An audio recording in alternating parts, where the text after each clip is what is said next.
Now this leopard that we're looking at is known by the name of Hlalamba.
Out here, every wild moment counts, and as a wild earth explorer, you will not miss out. Watch the Wild Earth channel ad-free 24/7, and you can even rewind if you have missed out on something. Enjoy the behind-the-scenes video clips as well as fireside chat, or get the early offers on our travel experiences. It's the best way to stay connected and be part of the Wild Earth family.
Join me for a magical safari to India, a wildly exotic land of tigers, temples, and Kipling. To start, we'll head to Pench and then to Doba to look for the famed Bengal tiger, as well as deer in the dappled forests, sloth bears, and countless birds. We'll stay in stunning eco-lodges that blend luxury with a light footprint. Our Indian adventure culminates in Agra with a sunrise visit to the Taj Mahal.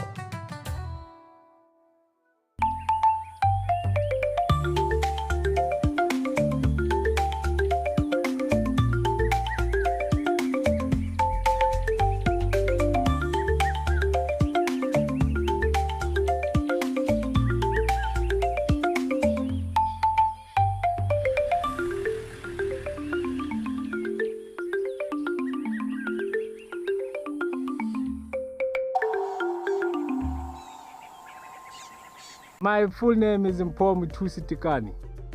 I grew up in Soweto. My first animal that I filmed said dog. Okay, no, wait. My first animal that I filmed, I think it was an impala. Best sighting ever, I would say it was actually this year, 2024. But it was this Cedric when we had Mulwati and TP on a warthog kill. I think we have to cut it.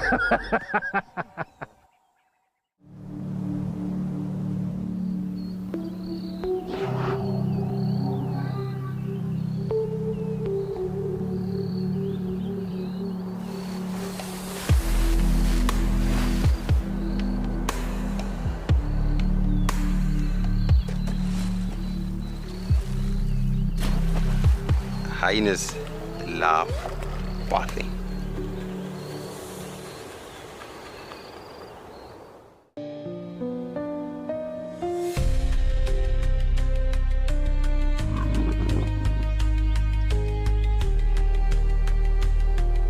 We are here with a male leopard.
Good afternoon, everyone, and welcome to Live at the Waterhole on this gorgeous Saturday. We're starting today at Mantis Founders Lodge in the Eastern Cape, and I'll be your presenter for this afternoon. I'm Johan Herbst. So just a reminder that this is a live and interactive experience. So you can watch us on our app and on our website. So let me know if there's anything you want to see today in particular. This is my first time on the show, so I'm very excited to be here and to be chatting to you all. Okay, and it looks like got a beautiful shot of a rhino calf over here. A bit shy of the camera. Oh, I spoke too soon. Okay.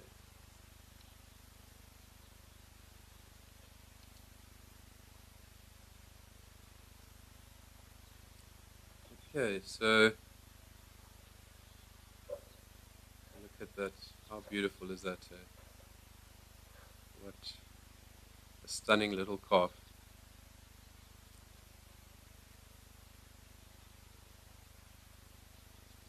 That thick skin. Incredible how thick and tough their skin is. Very similar to an elephant. They're also part of the pachyderm family. And so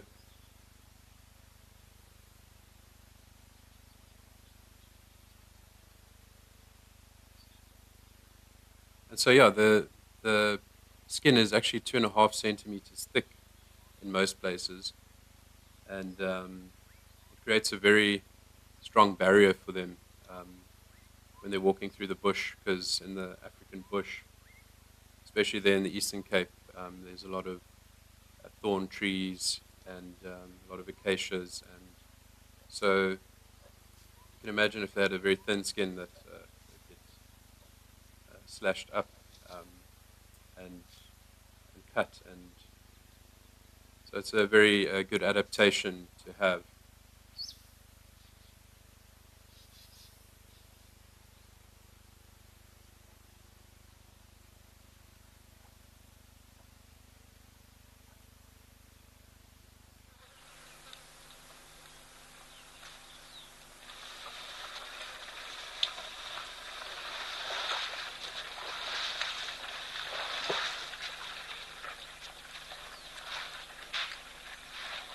Okay, now it looks like we're at Oldonyo Lodge in Kenya. So Oldonyo is situated in southeast of Kenya. Sure. Oh, how amazing this giraffe. Incredible watching them drink water. You see when they go down to drink water, they'll try and drink as much as possible because they're very vulnerable in this position. See how they flick their head up immediately. So they get a whole bunch of water in their necks, so that acts like a sort of vacuum, and then when they flick their necks up, the water rushes down to their stomachs. Wow.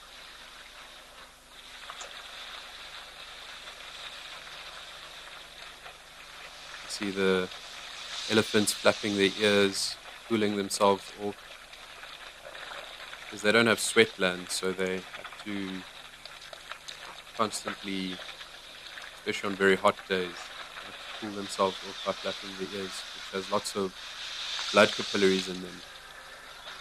And so, as I was mentioning earlier with the rhinos and their thick skin, so the elephants also have very thick skin in most places, 2.5 centimeters thick in most places, and so on the ears it's much thinner, and the blood capillaries are located very close to the skin on the ears.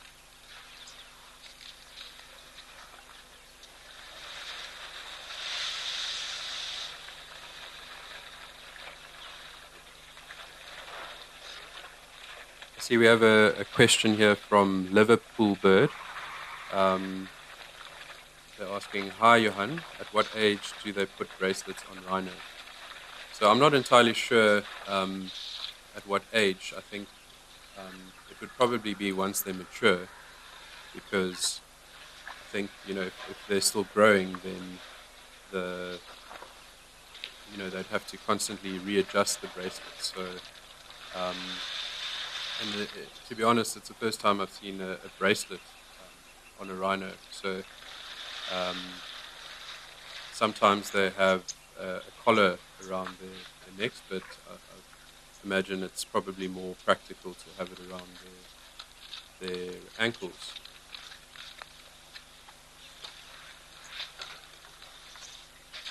And also got a message here from Mrs. H.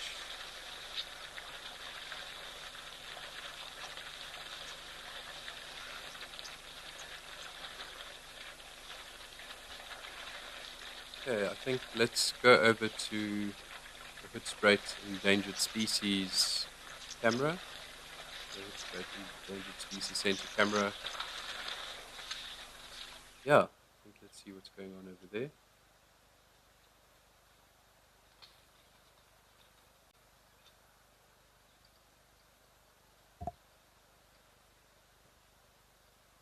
Oh, how adorable is that? A little cheetah cub. Oh, look at those tear marks on the eyes. Isn't that just adorable?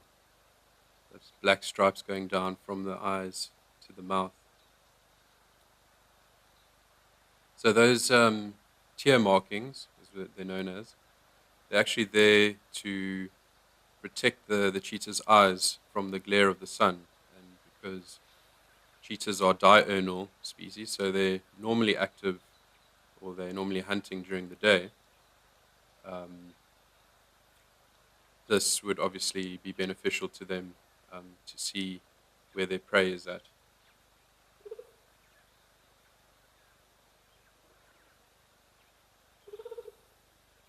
See, there's a comment here from Tammy.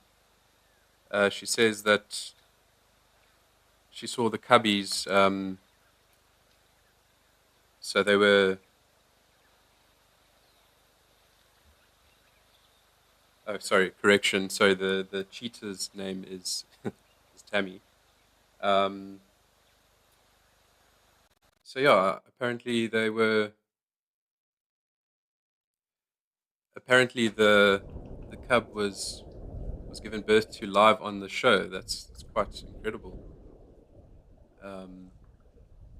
I was fortunate enough in my lifetime to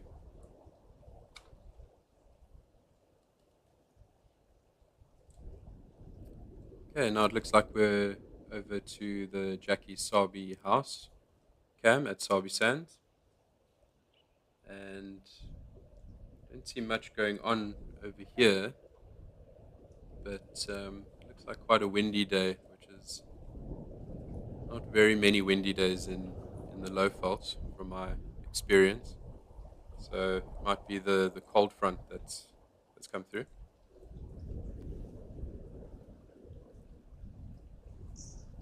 Okay, let's go back to Tammy and her cubs at the Hoodspruit Endangered Species Center.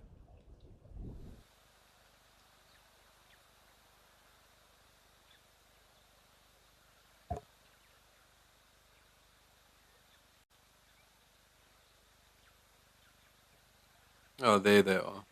Beautiful little cubbies.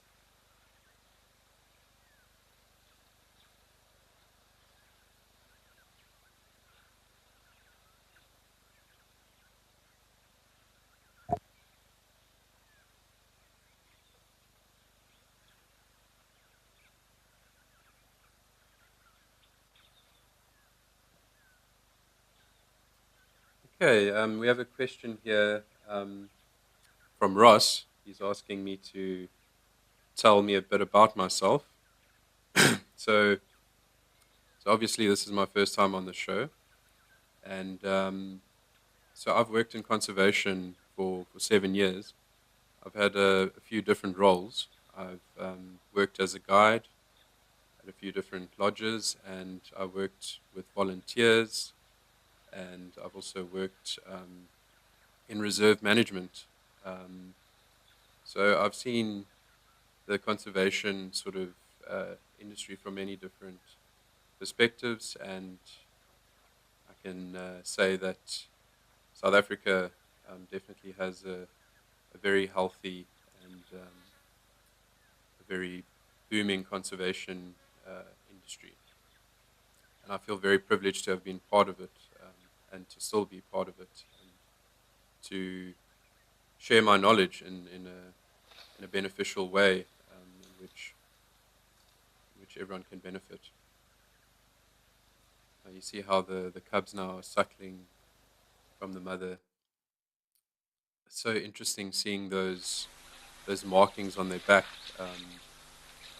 So it is believed that these markings are supposed to mimic honey badger to make the cheetah cubs look more terrifying. Okay, it looks like we're back at Old Gonyo Lodge in Kenya. So as I was mentioning that Old Gonyo is located in southeast Kenya, and it's about 110,000 hectares or 275,000 acres, and it's located on the slopes of the Chulu Hills National Park, and so there's apparently full views of Mount Kilimanjaro. I've never been myself, but I know of someone who worked there.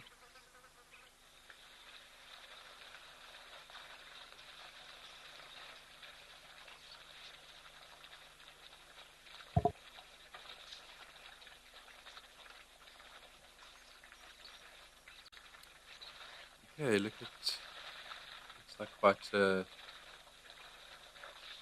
a meeting going on over here at the waterhole. And it's interesting that the elephants, they tolerate the zebra at the waterhole. They normally, if they're feeling a bit agitated, they might chase the zebra away. They don't necessarily always like to share the waterhole with other species. But seeing as they're not really much of a threat, they'll tolerate them for today.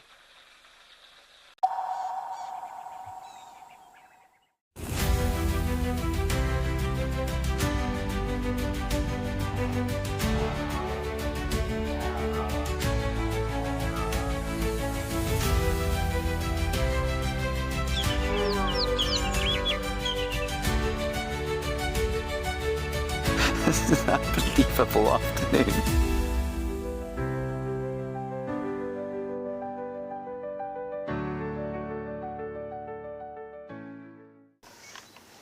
Even a hyena coming into the action as well now. Oh my word! She's stalking the hyena now. Leopard, hyena, lion, all together in one shot. Oh. Woo! This is action-packed.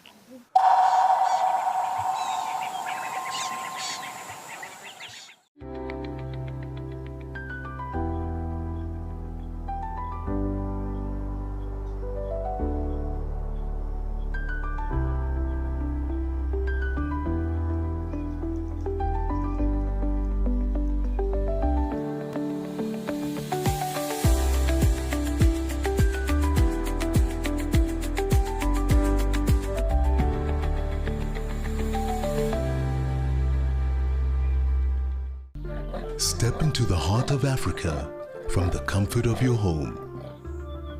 Female leopard tracks over here. Join our expert guides for a live 3-hour safari where every moment is real, unscripted, and unforgettable. Ask questions. Animals rely on their senses. Share your thoughts and be part of the experience as we explore together. Safari Live. If you love watching Wild Earth, here's a little tip. You'll gain access to the channel ad-free. You can rewind and rewatch sightings and gain access to our live Tuesday safaris. There's also behind the scenes videos, fireside chats, and every Safari Live episode whenever it suits you. It's just the best way to connect with nature.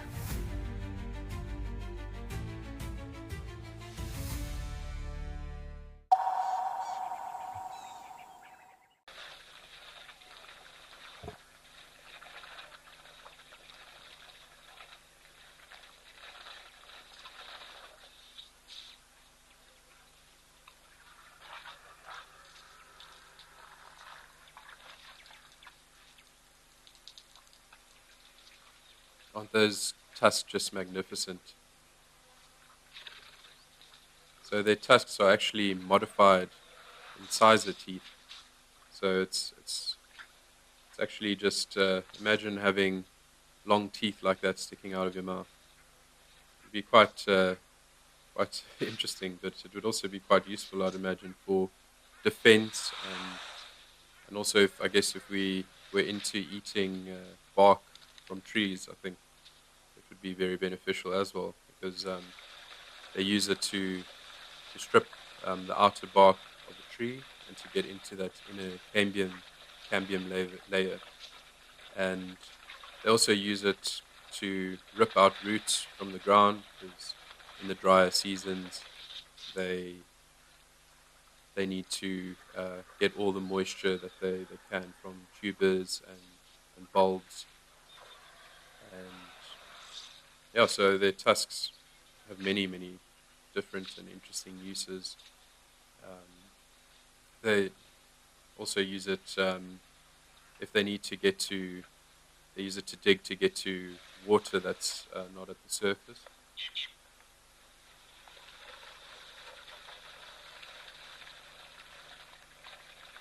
So I see I've got a question here from Ivan.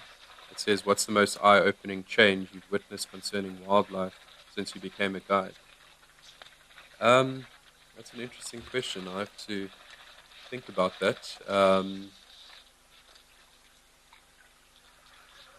Yeah, conservation and guiding, it has its challenges, and it is a constantly changing industry, and as more research comes out, we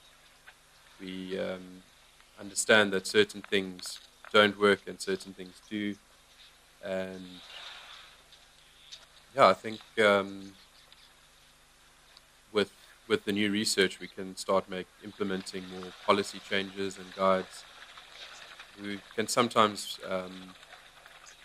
be a bit unethical. They can, there can be new policies to implement, which would prevent them from doing unethical things.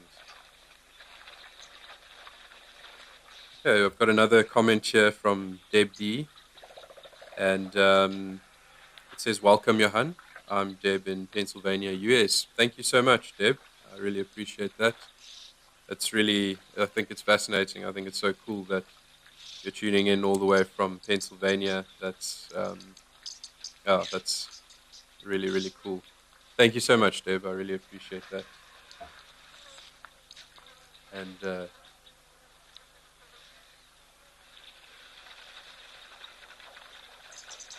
okay, so let's head over to Sounders. I believe we've got some Bless Book over there.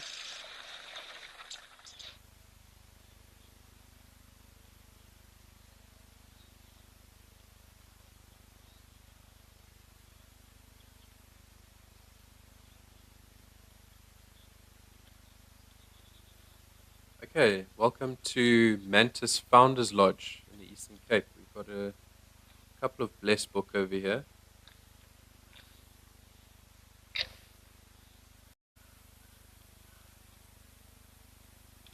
Looks like the one on the right is a juvenile. His horns aren't fully developed yet.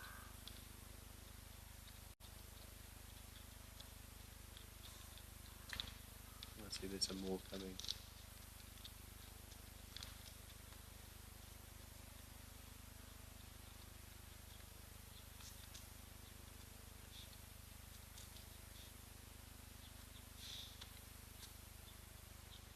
So Mantis Lodge Mantis Founders Lodge, is located quite close to Shamwari Game Reserve, and which is about 1 hour from Kibera, previously known as Port Elizabeth. And see, the vegetation is very, very different. It's a completely different biome over here compared to where we were previously in Ordoño. It's more sort of Albany thicket, and so you'd also find different species there. So I don't believe you find Lesbok at Ordoño. Yeah, their distribution, as far as I'm aware, is limited to southern Africa.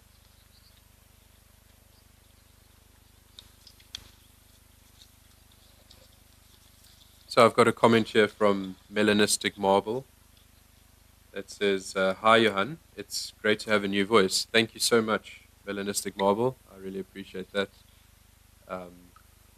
Yeah, I'm glad. Hopefully my voice isn't too annoying, but yeah, I'm very, very excited to share my voice with you."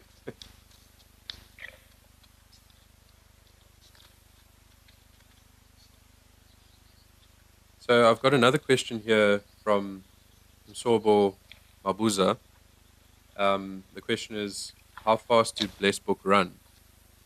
And I'm not entirely sure of the exact speed, but I do know that Blessbook are some of the fastest antelope that you get. See, they've got a bit of a, if you can see, look on the left, they've got a bit of a sloping back, and this, so they're part of the same sort of family as the wildebeest or the gnu, and so they've got these sloping backs which help them migrate over great distances. But yes, Blessbook are some of the fastest antelope that you find.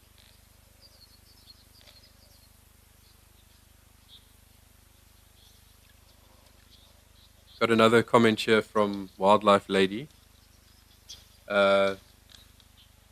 She says, "You seem a natural to me, Johan. Well done. Love this waterhole." Thank you so much, Wildlife Lady. I appreciate it. Yeah, thank you. I'm a little bit silly and quirky, so I hope that's okay with you guys. I'll make a silly comment or joke here and there, but don't take me too seriously. I'll keep all my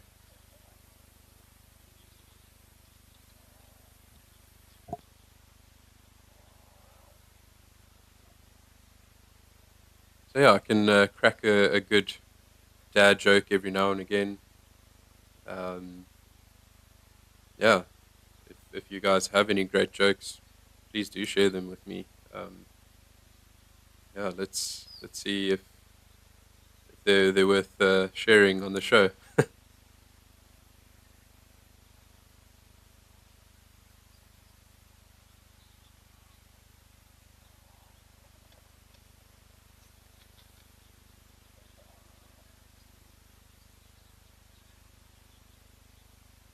So Blessbook, they tend to have this fly which they lay their eggs in the nose of the bontebok or the Blessbook, and they, you know, the eggs hatch, and then the larvae sort of, it's actually quite an awful visual, but this larvae sort of digs into their nasal cavity, and it can become extremely annoying to them, and so you'll often find that they're like shaking their heads and trying to, you know, scratch their noses, trying to get this awful parasite out of their nose.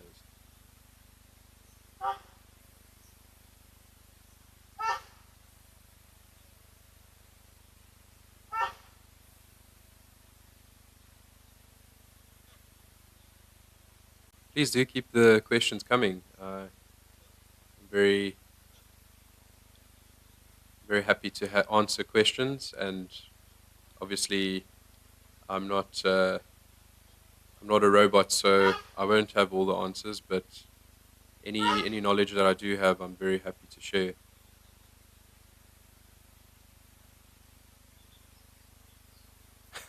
So I've got a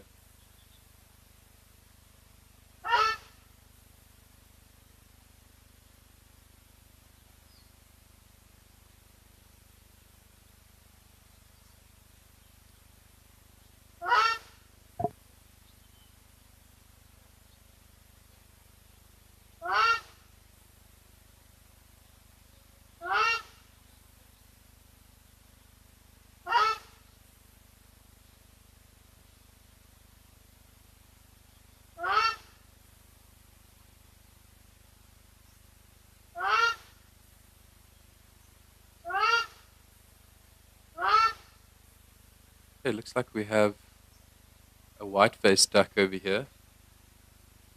It's not something, well, I've seen very often.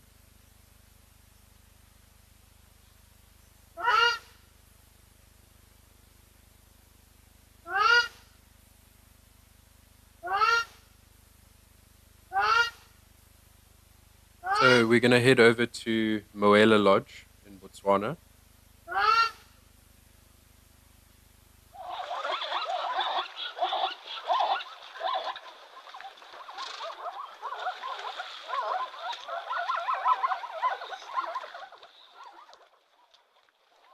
Wow, what a fascinating sight, eh? Have you ever seen that many zebra?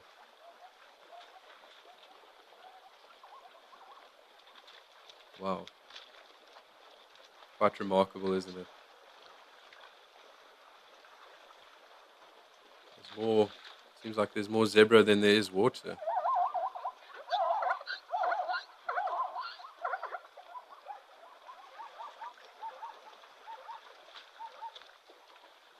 I love watching these zebra, and as they're walking, they nod their heads, and it almost looks like they've got like a set of headphones in, and they're listening to some rock and roll or something, and they're head banging.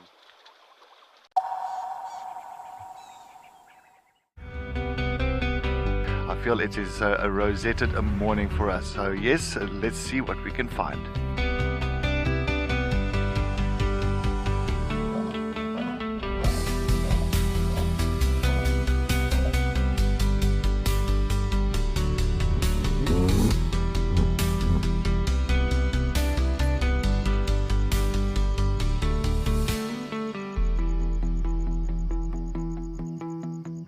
At Wild Earth, we believe every story has the power to create change. That's why we've launched the Wild Earth Impact Foundation, a non-profit dedicated to conservation and social impact. By showcasing conservation stories, we can change lives, protect nature, and empower communities. We have partnered with Empowers Africa to accept tax-deductible donations from US donors. Your donation will help fund critical programs that support our mission. Join us and be part of the change. My full name is Tikani. Best part of my job is coming to see nature. Worst part of my job is logging. That's the worst thing ever, because you have to log amount of footage. You sit in front of that computer, and yeah, you think of deleting the footage, but no, they need the footage. If I want a camel, probably a soccer player. I know some people don't believe me, but I'm very good, and I'm very fast.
So I've got a comment here from Ross saying Dazzle Festival. So that would be correct, Ross.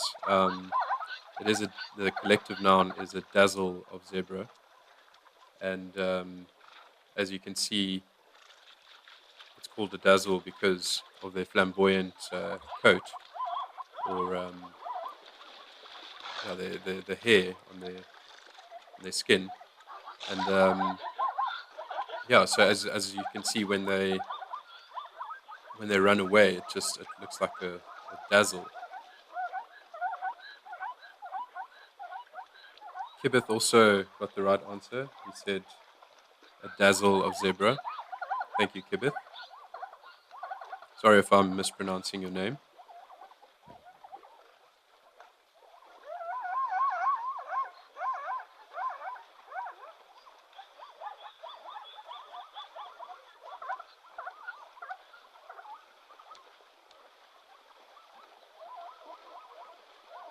Okay, let's head on over to the Black Eagle cam, where one of the black eagles is busy feeding a chick.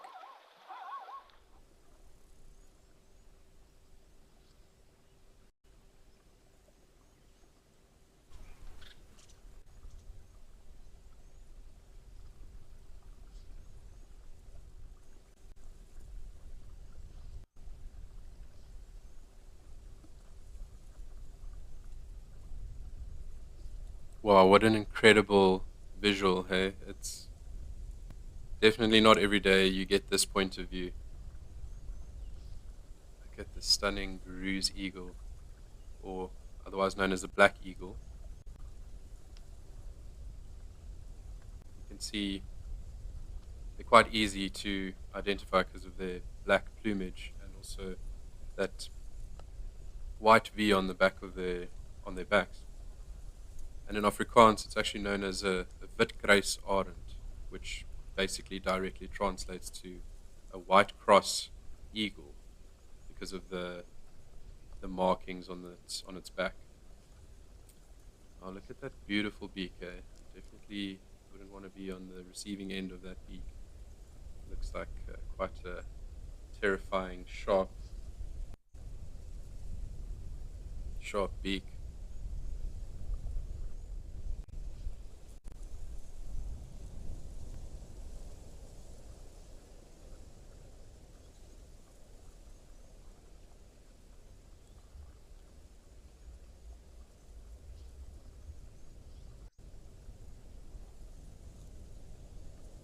So we've got a comment here from Kingsley Uday.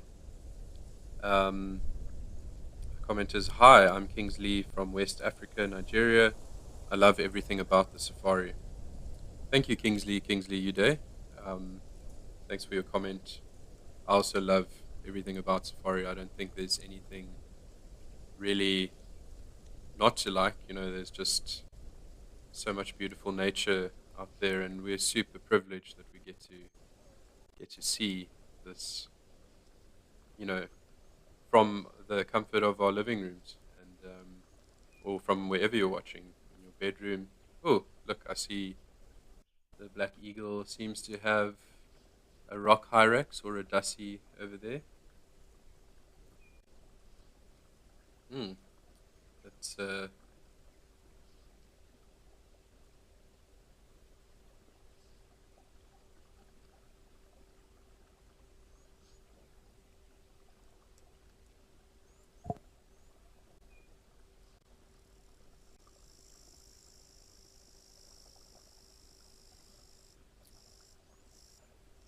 so interesting how the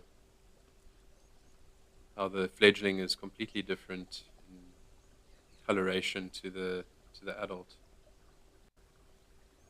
I've been following the show a little bit, and quite a lot actually, and I believe this fledgling has grown quite significantly in quite a short period, and it's been obviously eating loads of protein in the form of the rock hyrax.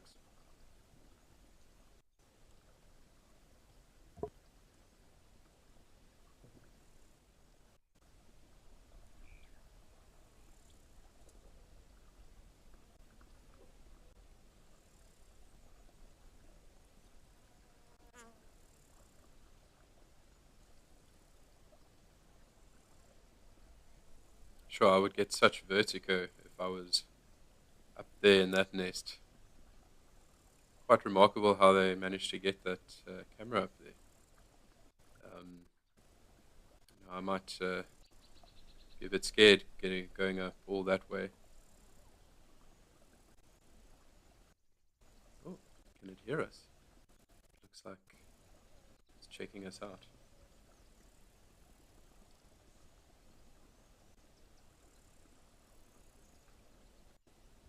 Isn't it also quite remarkable how many sticks that they needed to collect to make this nest?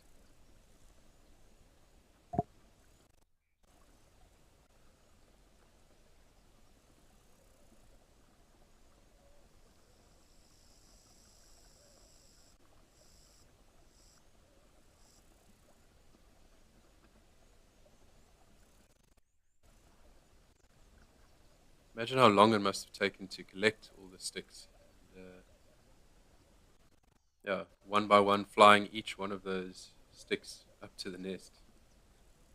It's some serious love and dedication that goes into raising this little fledgling.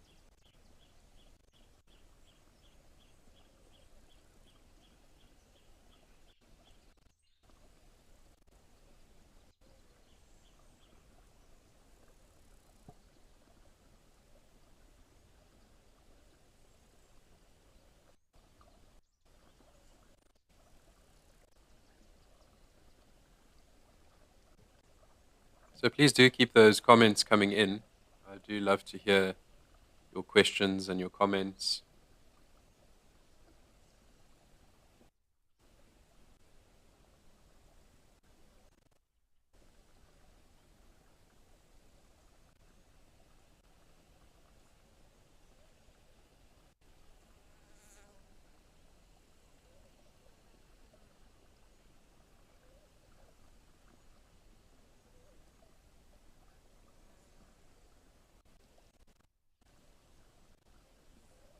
So the black eagle, or Beru's eagle, it gets its scientific name, Aquila berui, from the French naturalist from the 18th century that first described it, Jules Verreau.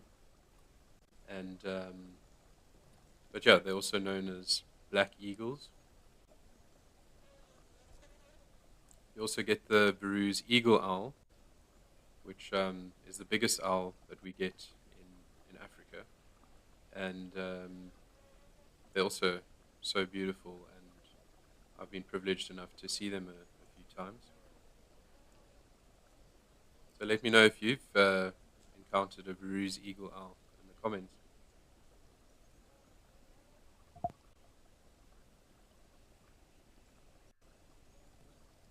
So I've got a question here from Msobo Mabuza.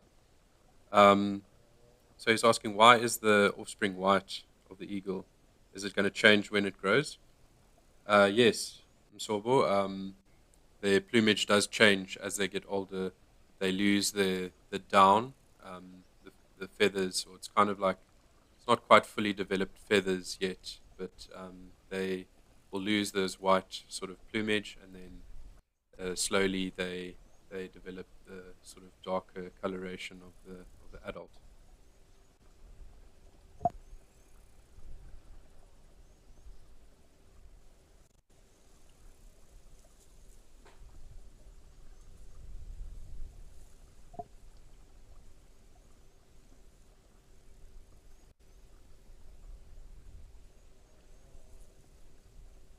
So I imagine it would be quite chilly up there. It's quite cold where I am, and obviously the higher up you go, the higher altitude,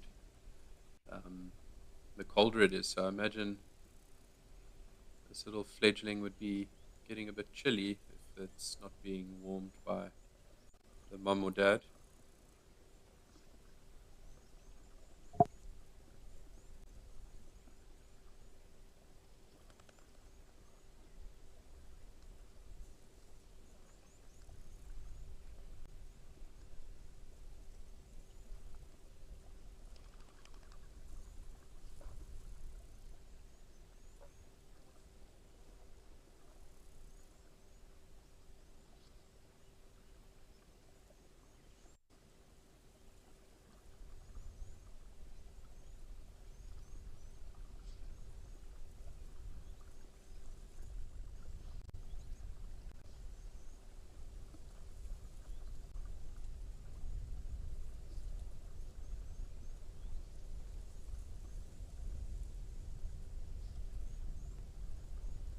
So I've got a question here from Lenny. Lenny was asking, does the male help with chick rearing? And yes, so black eagles, like many birds, are monogamous. So they pair for life, and the male, oh, I see I can see there in the top right-hand corner, they're busy, I think that's the pair over there that we see. So fascinating how quickly they can fly. Unbelievable. What a point of view they must have. So yeah. For years, we've shared virtual wildlife. Now, let's experience it for real. I'm Lauren Arthur, and I'd love to show you my amazing home here in the Greater Kruger of South Africa. This 5-night journey is an exclusive connection to my piece of untamed Africa. I live here in these gorgeous landscapes surrounded by epic wildlife. The wild is calling, so come and join me.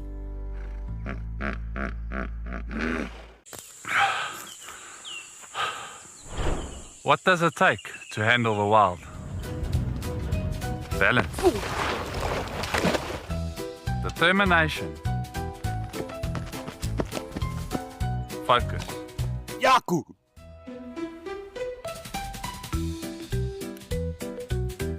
And gear that can take a beating so you don't have to.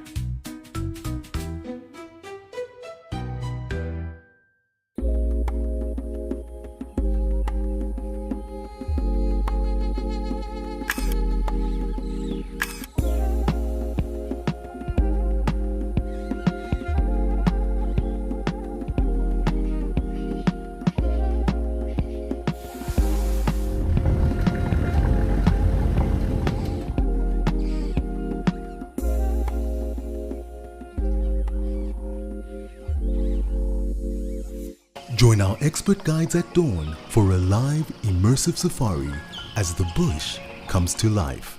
Found ourselves a chameleon, and look how he's changed color. Every sunrise brings new discoveries. Pound for pound, a leopard is one of the strongest cats around. Ask questions, share your thoughts, and connect with nature live and in real time. Great excitement, great happiness. Start your day with adventure. Out here, every moment counts. As a Wild Earth explorer, you won't miss a thing. Watch the Wild Earth channel ad-free 24/7 and rewind if you want to catch something again. Enjoy behind-the-scenes videos, fireside chats, and early access to travel offers. It's the best way to stay connected and be part of the Wild Earth family.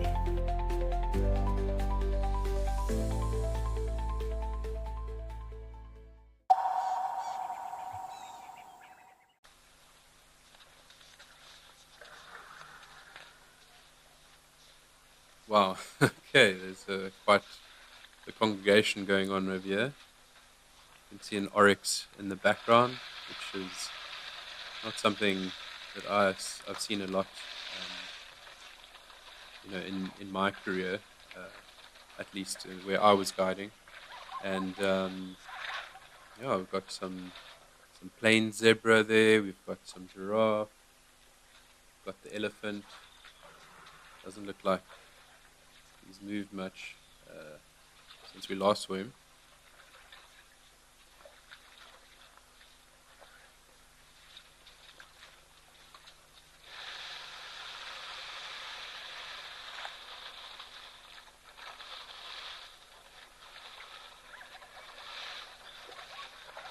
So it looks like there's quite a few males over here. If I look at the horns on the giraffe's heads, you'll see they're actually not horns, but they're known as ossicones. And if you look at the very top of the ossicones, there's no hair on the top. So the black tufts of hair is normally found on the females on the very top of the ossicones. So you can see that they do have some hair, but at the very, very tip of the ossicone, it's a bit bald. So that's because when they fight, they throw their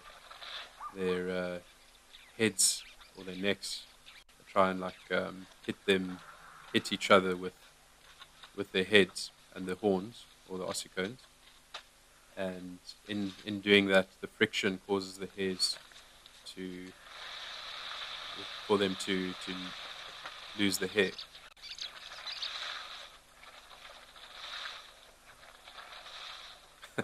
I've got a comment here from Pink saying, this waterhole is like a pub on the weekend. It certainly is, yeah. They're looking very festive and a lot of drinking going on. So definitely much like a pub. And you have the zebras. Got a bit of a fright there. So you can almost see the hierarchy of this, or the pecking order of the waterhole over here. Not an awful lot of water here, so the elephant definitely is unperturbed and unfazed by everyone else, but the zebras are incredibly skittish, and they're waiting for an opportunity for the giraffe and the elephants to sort of allow them to just have a little drink. So the giraffe would definitely be second in the pecking order due to their sheer size.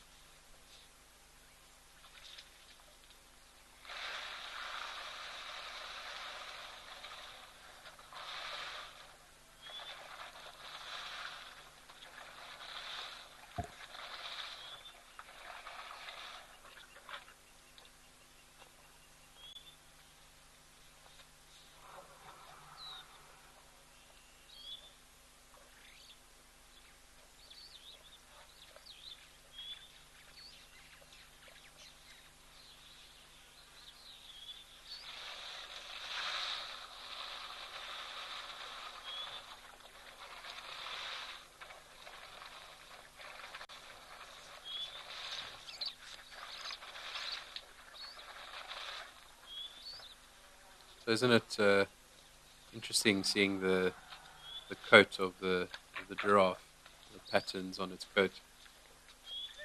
Hence where its Latin name comes from, the giraffe Camellia leopardalis, which basically means camel leopard, because they look a bit like camels, and I guess the pattern looks a bit like a leopard if you use your imagination.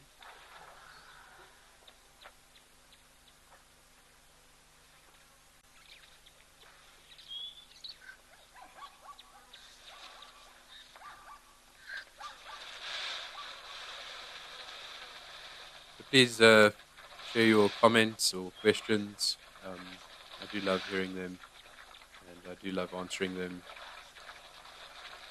Let's try and make this as interactive as possible.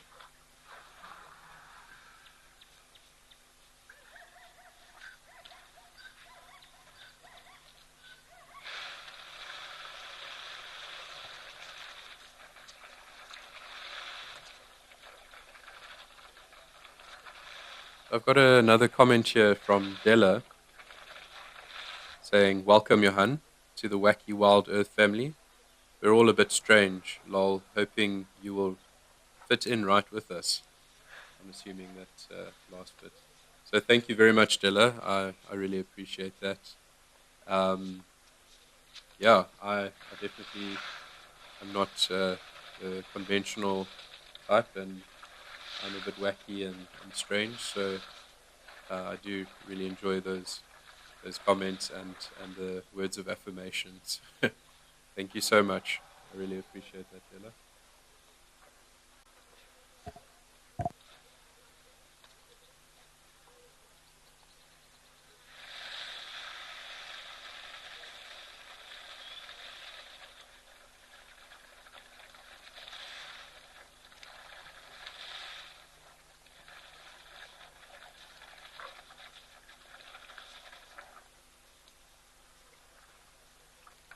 So there's another comment that's come in from Deb D, So she's asking, Johan, I always look to see Mount Kilimanjaro on this cam, but it's usually cloud covered.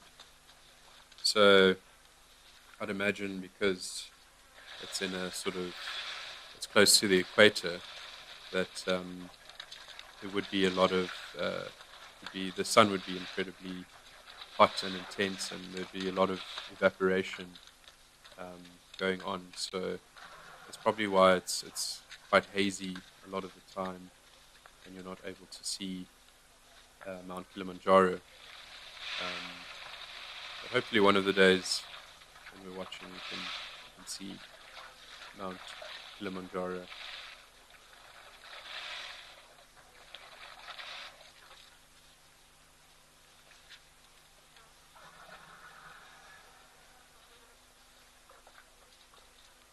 So I've got a question here from Dark Main Lover. Love the name. The question is, Johan, how do giraffes know what zebra or gemsbok are not a threat to them? So that's a very interesting question. I believe that, I think it's through sort of, years and years and years, centuries of evolution, that they've learned that they have the same sort of, they're not predators. So they know that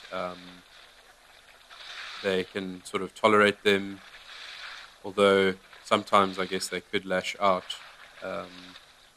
But so the sort of rule of thumb, but it's not a strict rule, is that normally animals that are grazers or browsers or herbivores, let's say, they tend to have their eyes on the side of their head, and predators have forward-facing eyes. So that is, it's not a strict rule, but it is something that you could look at. And so animals are very intelligent, and I think they can pick up on things as well that we're not always so in tune to. So they definitely would know if they use their sort of instincts to determine whether another animal is a threat or not. But I think it's sort of just a combination of things, just evolution and just being very observant of behavioral changes, that sort of thing. I hope that answers your question, Dark Main Lover.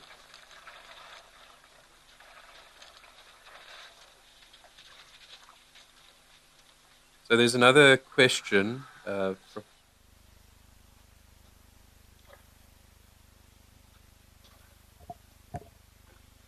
Okay, let's just quickly answer this question. So it looks like we're heading over to Founders, Mantis Founders Lodge in the Eastern Cape.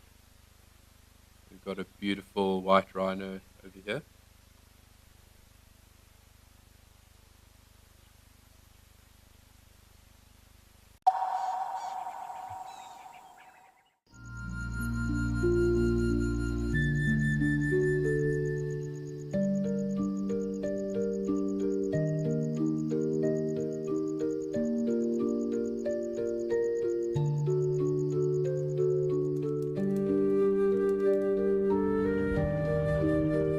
This unfolds in front of you.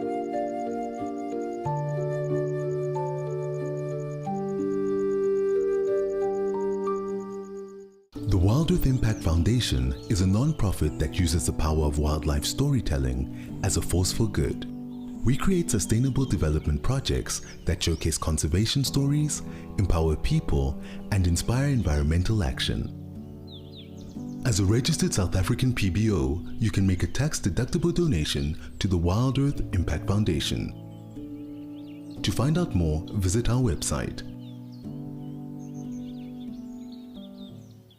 My name is Takudzwa Panda Msesani. My scariest moment is when it happened twice. The other time I was with Cedric, and the other time I was with Steve. And all those times, it was a black mamba. My favorite meal in camp is gonna be burger and chips.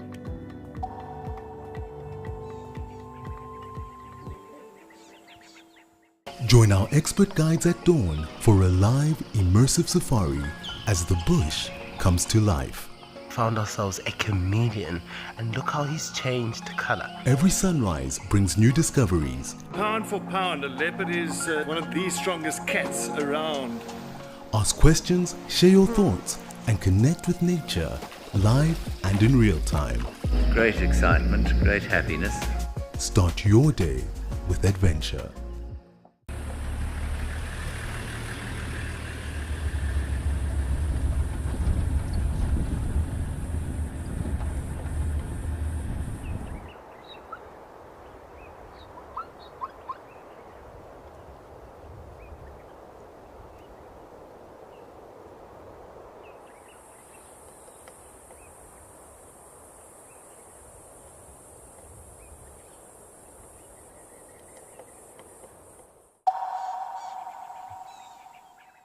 Maybe he's had one too many long necks from the pub. So, but yeah, so I think that's quite an interesting behavior, and they also practice allo grooming, where they groom each other, so they basically remove the ticks off of each other, so they'll use their teeth to kind of try and remove or comb the coat and remove all the ticks.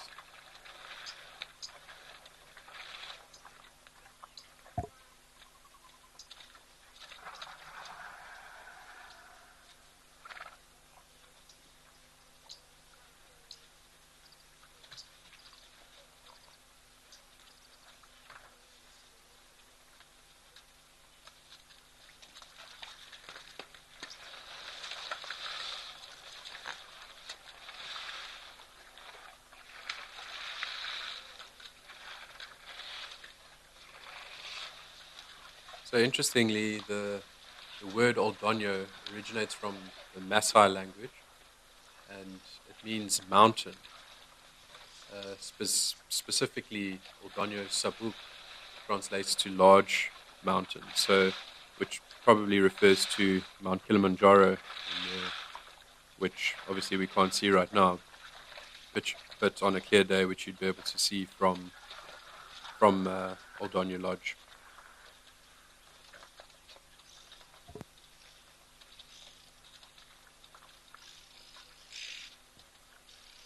So I've got a comment here from Deb D. She's asking, she's commenting that sometimes we see sables on this cam.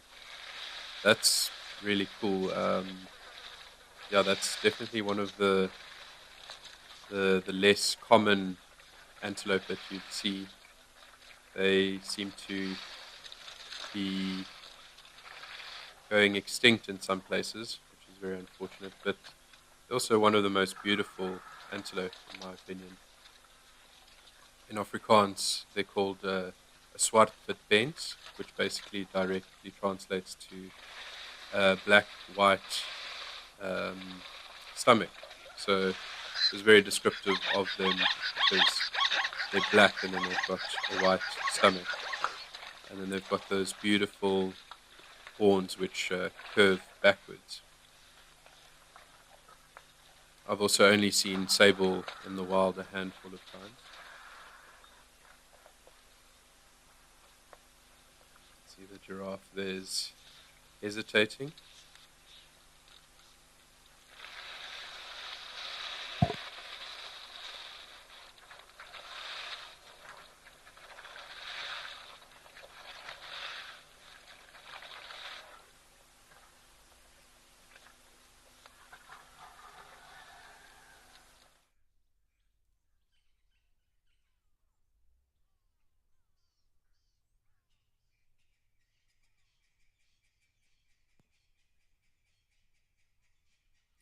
Okay, so now we're at Tau Game Lodge, Madikwe Game Reserve. Okay, so now we're at Tau Game Lodge, Madikwe Game Reserve, and some brindled gnu or blue wildebeest, or wildebeest, however you prefer to pronounce it, here in the front.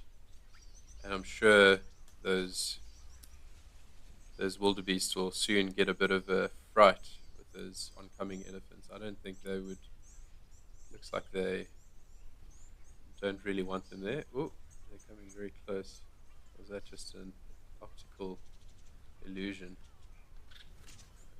Yeah, I think the wildebeests are getting the cue. I think this elephant in the front here is sort of basically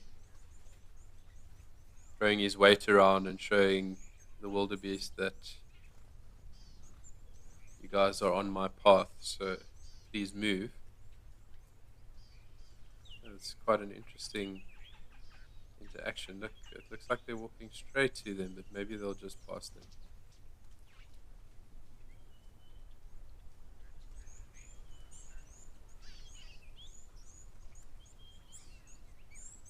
Yep, there we go. The wildebeests have got the cue. They're like, okay, we're not welcome here.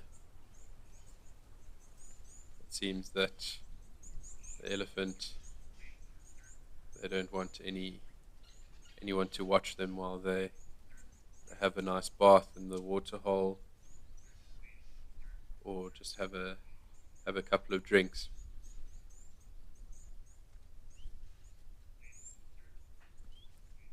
So I've got a question here from Tammy asking, do you have a favorite place in Africa?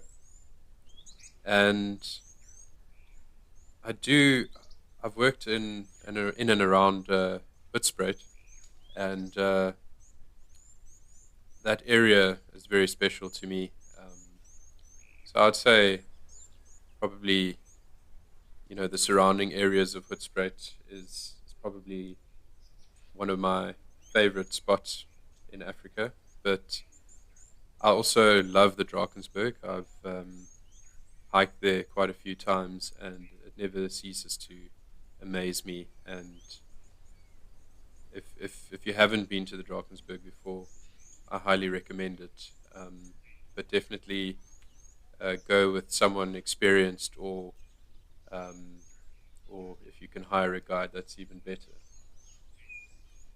So I have another question here from Nikki D asking, do you have a favorite animal? And it's quite an interesting one. I have many favorite animals. At one stage it was the wild dog, the African wild dog, or the painted dog. But I also love honey badgers, and I love kudu. I think they're such fascinating, majestic animals. And I'd love to hear from you what your favorite animal is. So those wildebeest were a bit disturbed from their afternoon nap. They're trying to sort of figure out what's going on, much like me when I'm disturbed from a nap, trying to figure out where I am, who I am, why I am.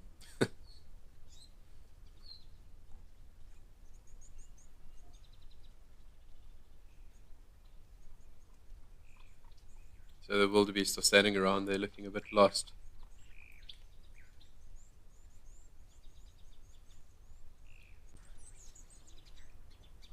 Seems like we have a lapwing in the front there, a blacksmith lapwing. Just in the front of the camera there, heading towards the waterhole.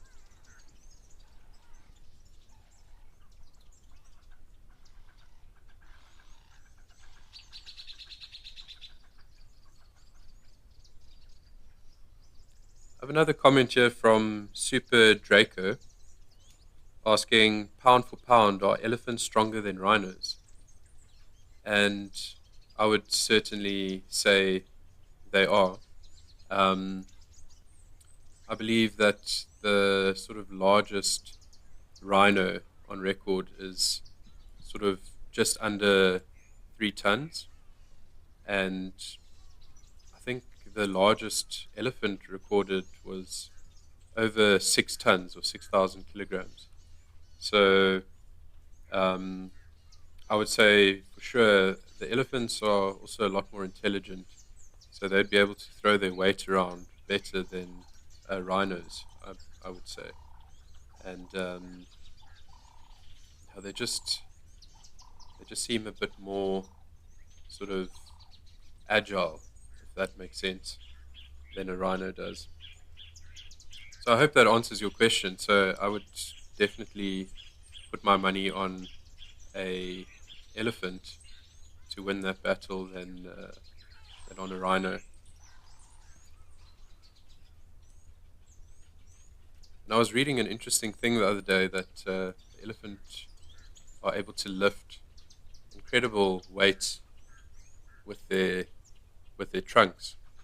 I believe they're able to lift about 150 kilograms, 300 pounds with their trunks. I mean, that's remarkable. I think that's incredible. So I've got another question here from Jadine. She says, "Hi there. There was an elephant with an enlarged elbow/knee a few minutes ago. Any ideas what it could be?" I'm not entirely sure. It might be a tumor. Elephants do. They can get these abnormal growths. But I'm not entirely sure, to be honest. I'll have to look that up. But I'd imagine that would be some sort of mutation which is causing the elephant to have that deformity.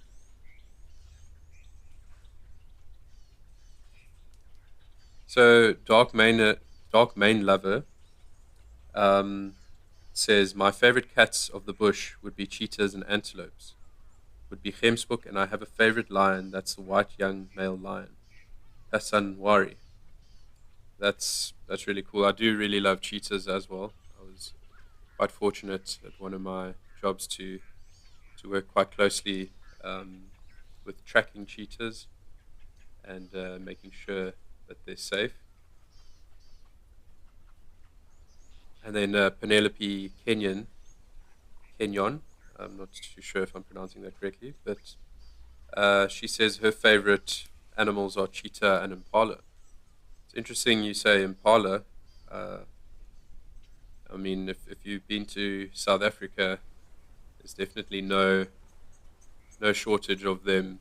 If you go on safari, there are plenty of impala, and but they are incredible animals because the fact that there are so many is testament to their resilience as a species and how they're able to survive in so many different habitats. So I think that's brilliant. I think the impala doesn't get enough credit for how remarkable they are.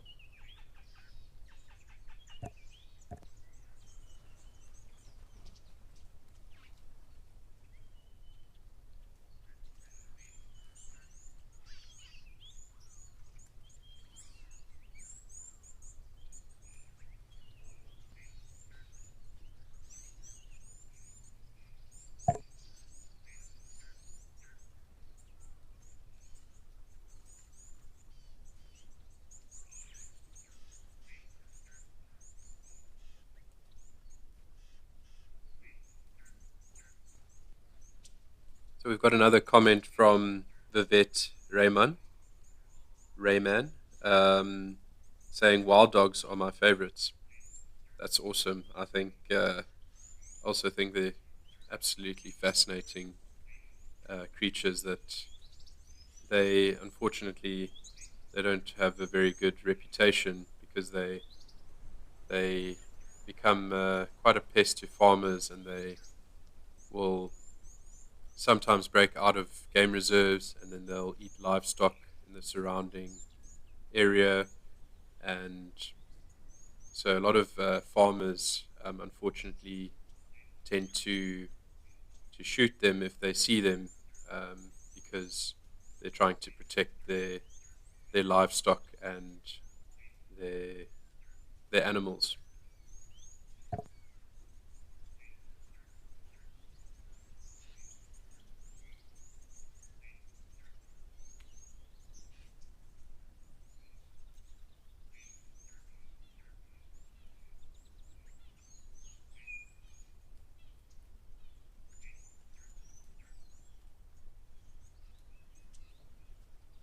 So we have another visitor to our pub over here, or waterhole, and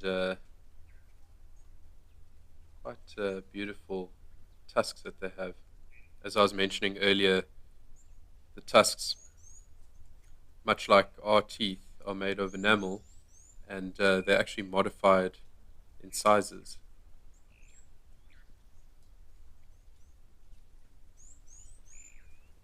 And I've read before that you can actually determine which is their favorite side, an elephant's favorite side, whether they use their right tusk or their left tusk more by seeing which one is more worn down. So much like we're left or right-handed.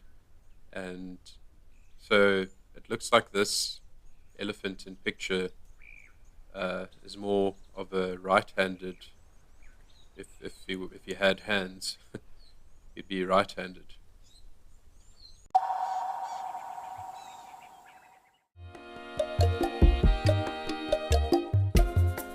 My name is Amy, and today we're going to be doing things a little bit differently.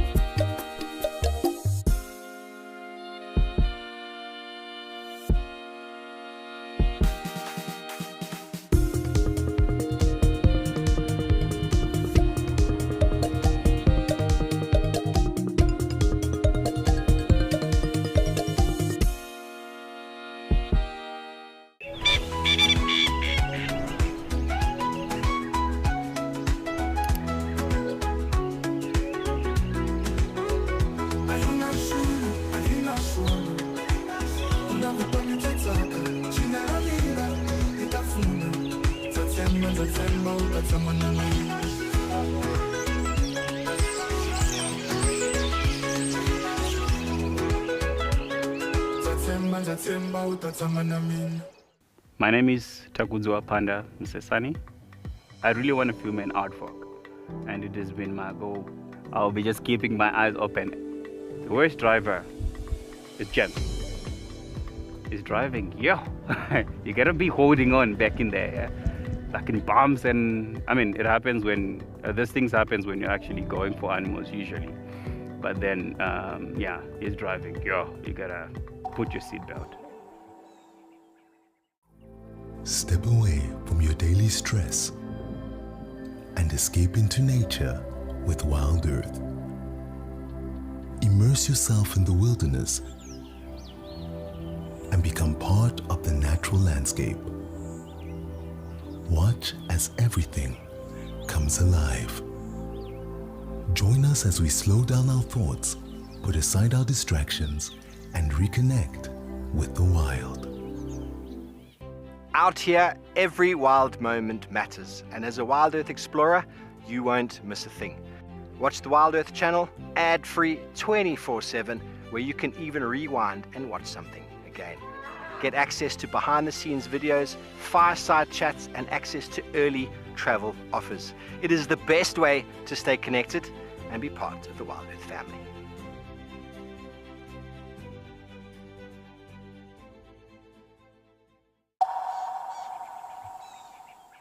So definitely has its challenges, but it's a very fulfilling job in many ways.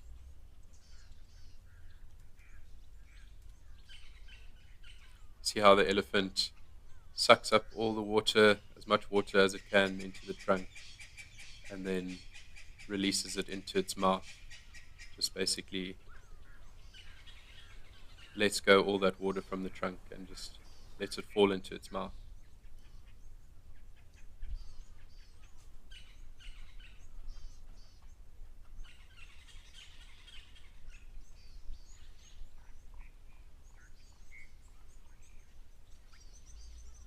So you can also kind of age an elephant by looking at their ears and also at the ridge of their backs. So their ears grow continuously throughout their lives, much like ours, but it's not as obvious. But an elephant, so their ears are continuously growing, and so as you can see with this one, the ears kind of like fold backwards on the top. So the bigger the ears, the older the elephant. And then also if you look on at the back, you'll see that they've got a kind of like an indentation on their backs, like along the spine. And so the older they get, the deeper that indentation gets. So you can also look at that to sort of gauge the age of an elephant.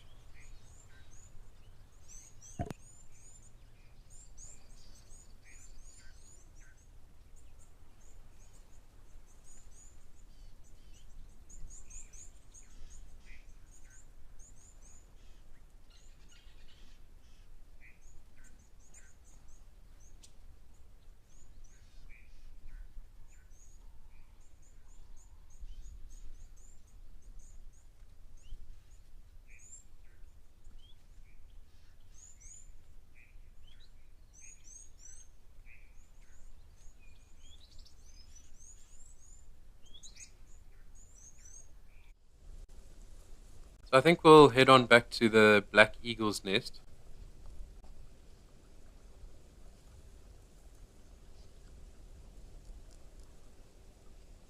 Looks like the parent is now back.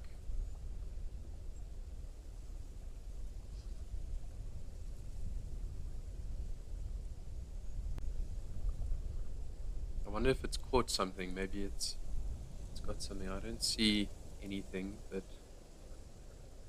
normally if they fly off, it means that they're getting something for the fledgling or themselves to eat.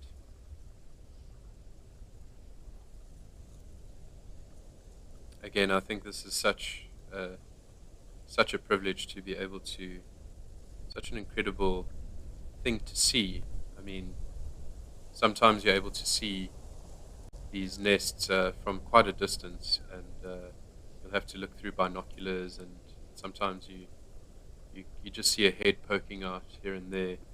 But to see the nest like this is quite special. It's very remarkable.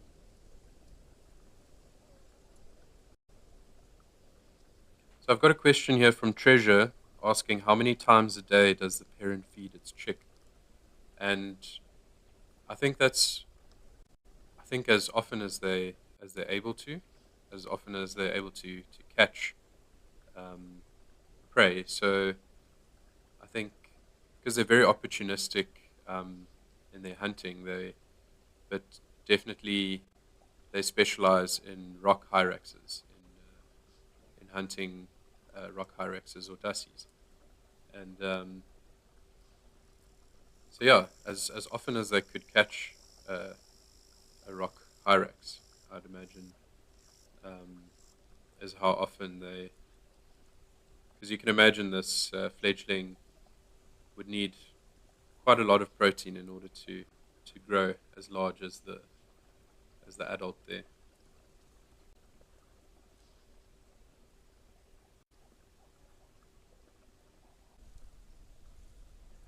So black eagles, as you can see with on their legs, there's feathers going all the way down to their feet, which may, ooh, okay. Bye-bye, birdie. So I don't know if you could see, but they had feathers all the way down to the feet, which means they're a true eagle. So birds that don't have feathers, or shall I say rather raptors that don't have feathers all the way down to their feet, aren't known as true eagles. So if you do go birding and you enjoy viewing raptors, always look out for the feathers going all the way down to their feet to tell whether it is a true eagle or not. So interestingly enough, the African fish eagle isn't actually a true eagle because they don't have the feathers going all the way down to their feet. You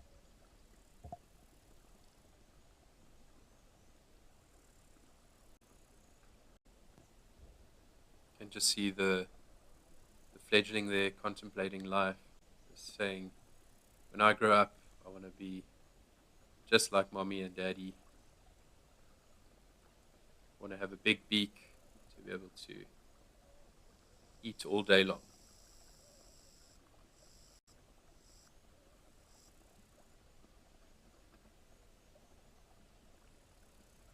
Okay, let's go back to Old Donyo because it seems like this fledgling is a bit shy now.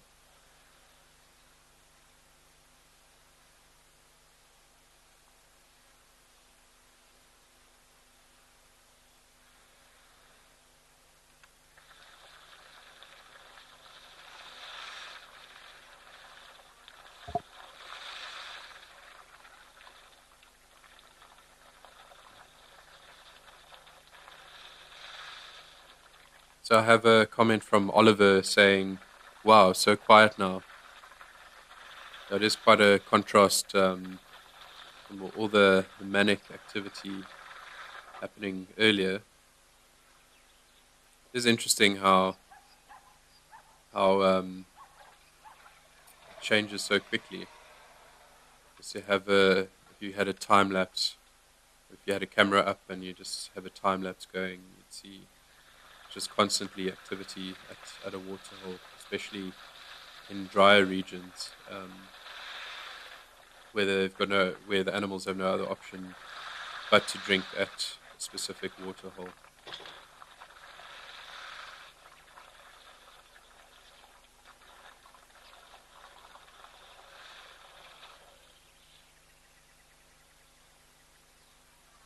So it looks like,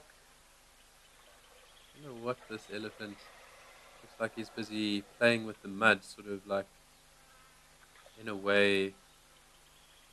I know elephants, they practice geophagia, which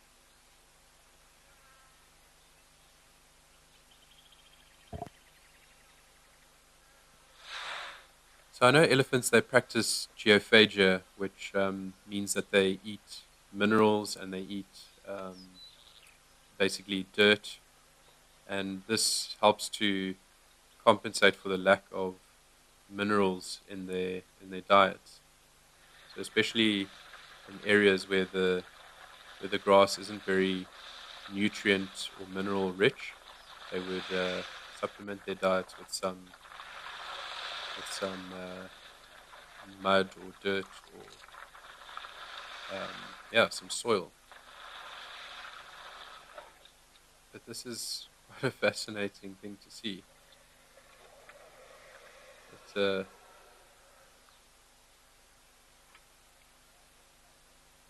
Honestly, I'm not entirely sure what it is that they got. Or maybe what it looks like there's water trickling down. There's like some fresh water trickling down, and maybe the water that's in the dam itself isn't quite up to this elephant's standards. So he likes the water to be coming right from the source. So he wants a special fresh water. I know in places where I've worked, elephants, they love to dig up pipes, and they love to rip out the pipes, and they cause quite a headache for a lot of lodge owners. And but if they're drinking from the water, sometimes they'll first break the surface tension, and they'll like mix the water around before getting the nice fresh water at the bottom.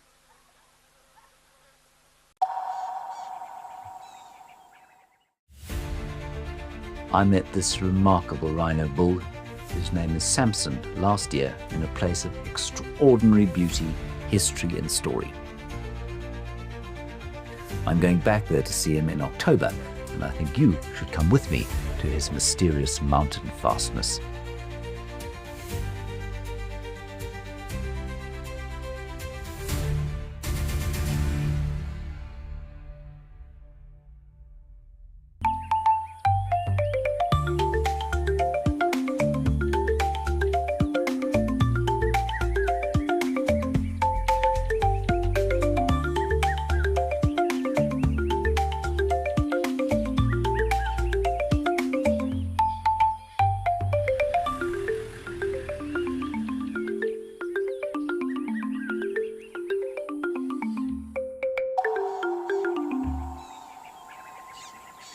My full name is Maxine Gaines. Most people that know me really well call me Max. I'm a mum. I have 2 boys. One is 16 years old and one is 14 years old. I'm a very, very proud mama of my 2 boys. I've just always been passionate about leopards. I'm passionate about their conservation. I'm just passionate about everything to do with leopards. I love them.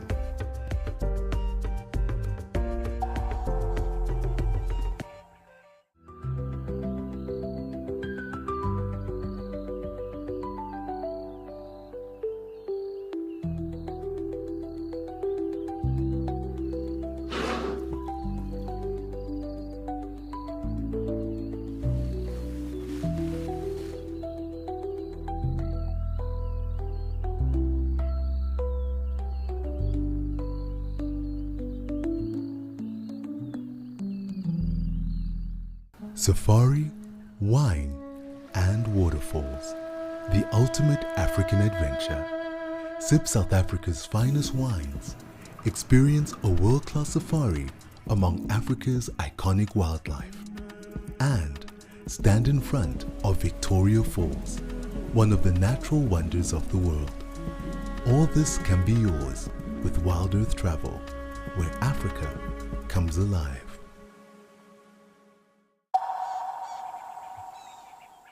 Generally quite fussy when it comes to water. The fresher the better for them.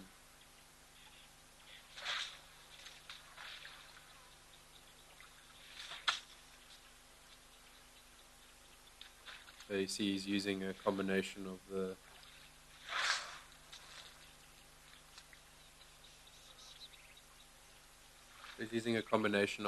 mud and the water there. So they use that mud basically as a sunscreen or protective layer against the sun, and also it helps to trap those pesky parasites that get in between the wrinkles in their skin. And so when that mud dries, it basically cakes, and so it traps all those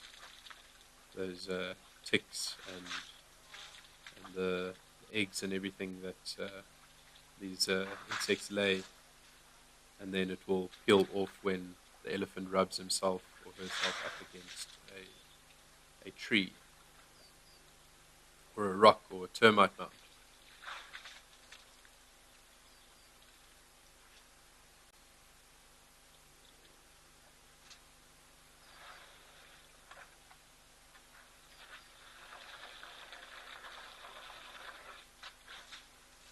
So incredible, these trunks that they have.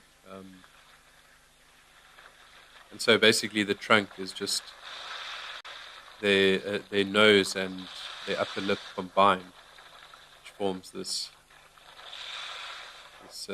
very peculiar appendage of theirs.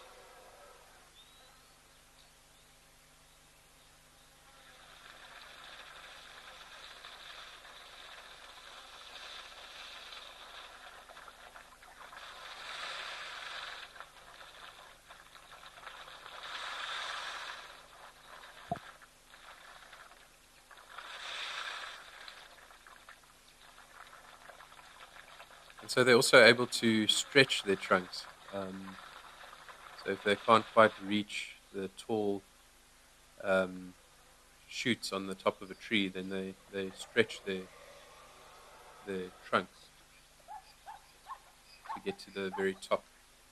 And sometimes they'll push trees over to get to the fresh shoots on the fresh leaves on the very top of a tree. So it's kind of a way that the elephants, they create a sort of balance in the ecosystem by ensuring that the savanna always is semi-forest and semi-grassland, so that there's always nice pathways.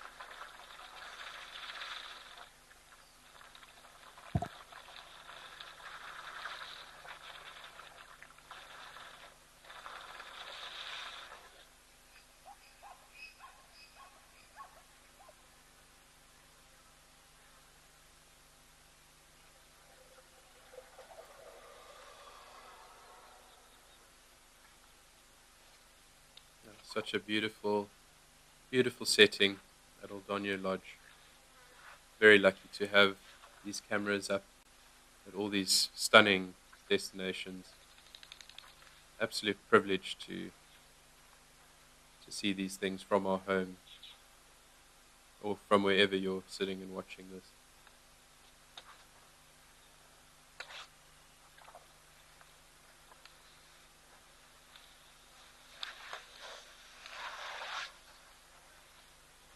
Right, so it looks like the elephant is coming to say goodbye to us. Waving his trunk, saying goodbye. Thank you for checking me out, drinking water. I'll check you next time. Thank you, Mr. Elephant. That was really great. I just want to say thank you very much to everyone for tuning in and listening to me guide. And yeah, it's been a real privilege to be with you all today, and yeah, I hope to see you all next time, or to get your comment. All right, thank you very much, and thank you for tuning in to Live at the Waterhole. I'm Johan, and I'll see you next time.